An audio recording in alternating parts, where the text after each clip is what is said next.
Bonjour à tous, on se retrouve pour un nouvel épisode de Always the Catch, qui était, ma foi, encore un très très bon épisode. Voilà, je passe beaucoup de plaisir à voir les mésaventures de cette pauvre Mimi et sa relation avec le prince Renato. Même si la situation potentiellement va peut-être être dangereuse dans le prochain épisode, mais on va en reparler. Donc, dans cet épisode, on va découvrir donc qui est cette fameuse figure qu'on avait vue à la fin du dernier épisode, qui avait l'air de ressembler énormément au prince Renato, et qui était potentiellement responsable de l'attaque sur Mimi et sur la reine.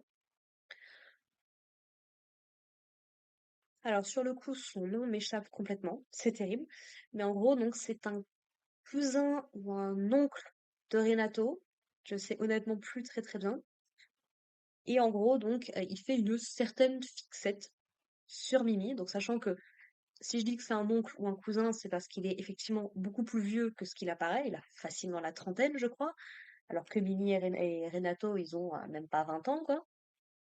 Donc clairement, c'est déjà vachement creepy qu'il s'intéresse à Maria de cette façon.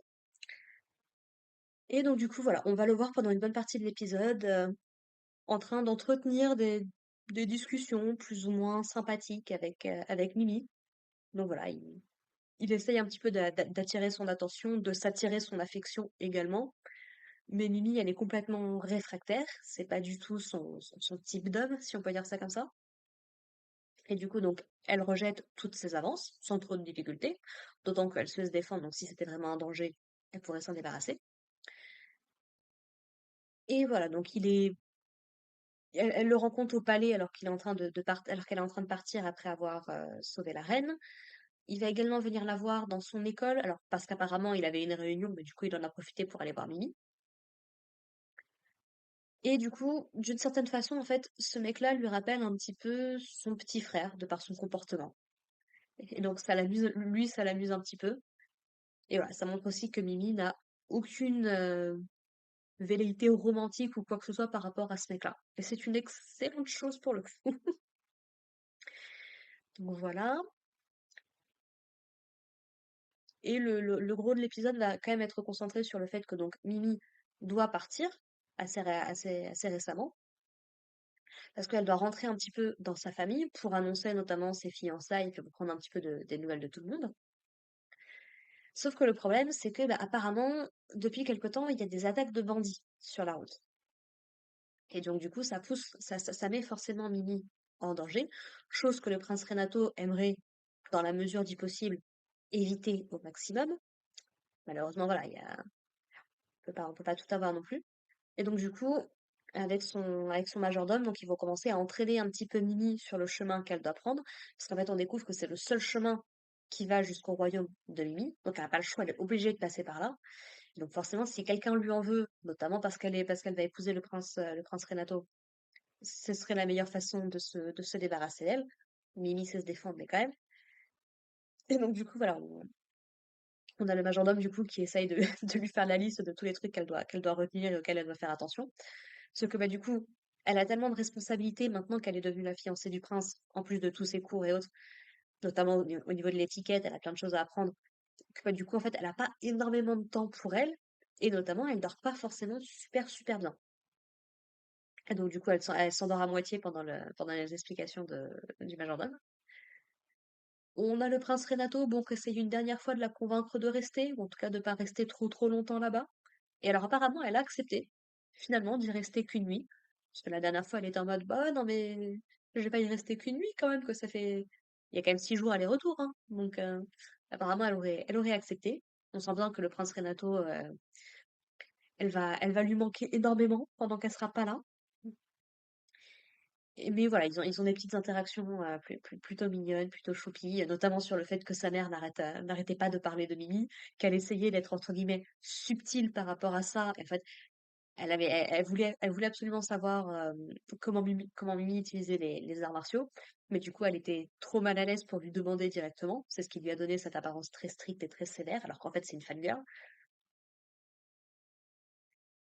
On va également avoir une nouvelle petite interaction entre Mimi et Rosalia, donc la fille qui avait essayé de la victimiser dans le dernier épisode. Parce que là, en fait, elles sont en classe de dessin à l'extérieur. Et en fait, Rosalia, visiblement, le dessin, c'est pas trop son truc, quoi, mais elle a une de ses amies qui dessine super bien.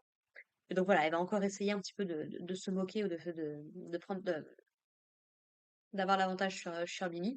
Mais elle, ça lui passe complètement au-dessus. Elle félicite les filles pour leur dessin.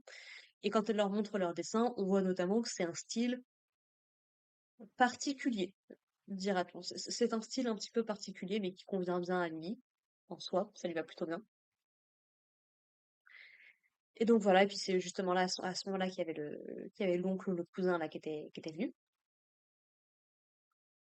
On a également une petite scène assez choupie entre Renato et Mimi, où Mimi va lui montrer un petit peu différents mouvements d'arts martiaux qu'elle a hérité de sa famille, puisque on sait que c'est le truc de sa famille.